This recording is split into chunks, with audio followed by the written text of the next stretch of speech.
जीवन का लक्ष्य क्या है, उसके कुछ विचार आगे।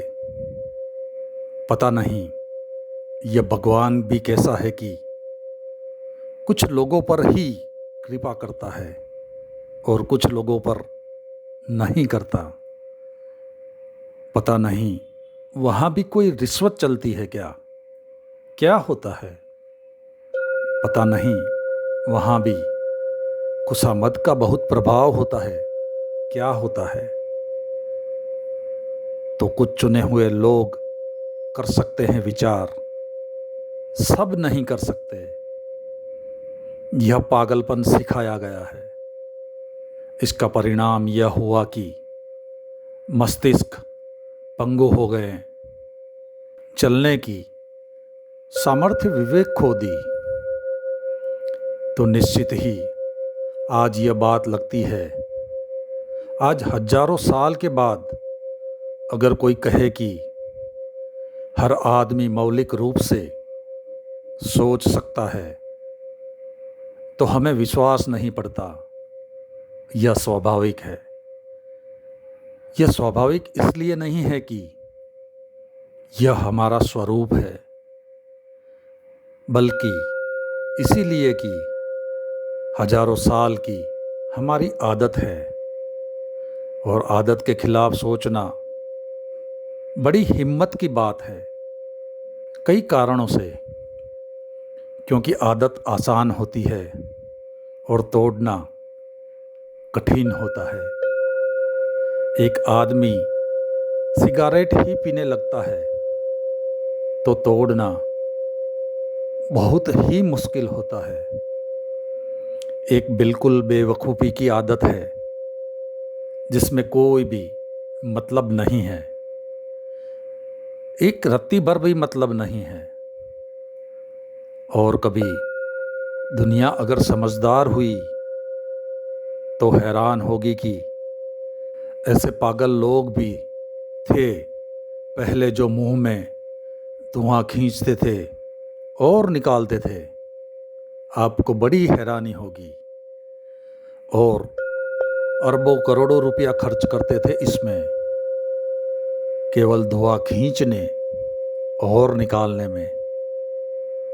तो बच्चे भविष्य में सोचेंगे कि हमारे माँ बाप या तो पागल थे या क्या खराबी थी उनमें, क्योंकि यह कल्पना भी उनके नहीं आ सकेगी कि ऐसे लोग भी थे जमीन पर जो धुआं पहले अंदर खींचते फिर बाहर निकालते और इसमें पैसा भी खर्च करते और इससे बीमार होते, इसी से ही परेशान होते, इससे ही अस्पताल में जाते और उनके डॉक्टर घोषणाएं करते कि कैंसर हो जाएगा, फला हो जाएगा। वे सब सुनते और फिर भी पीते। और जो डॉक्टर ये कहते थे वे भी पीते। तो किसी न किसी दिन मनुष्य जाति में कोई न कोई पीढ़ी यह विचार तो करेगी कि ये लोग कुछ गड़बड़ कर रहे होंगे या ये पागल रहे होंगे। क्या इसमें क्या होने जैसी बात है इसमें। लेकिन इसको भी छोड़ना कठिन है। इस निहायत एब्सर्ड, जिसमें कोई तुक, कोई संगति नहीं, कोई अर्थ नहीं, उसे छोड़ना भी कठिन है। प्राण निकल जाए तो उसे छोड़ना भी कठिन है। उत्तरी ध्रुव के पास 1930 में यात्री गए, पहले यात्री। उनका जहाज वहाँ फंस गया और 15 दिन तक निकल नहीं सका। तो उनका राशन चुक गया।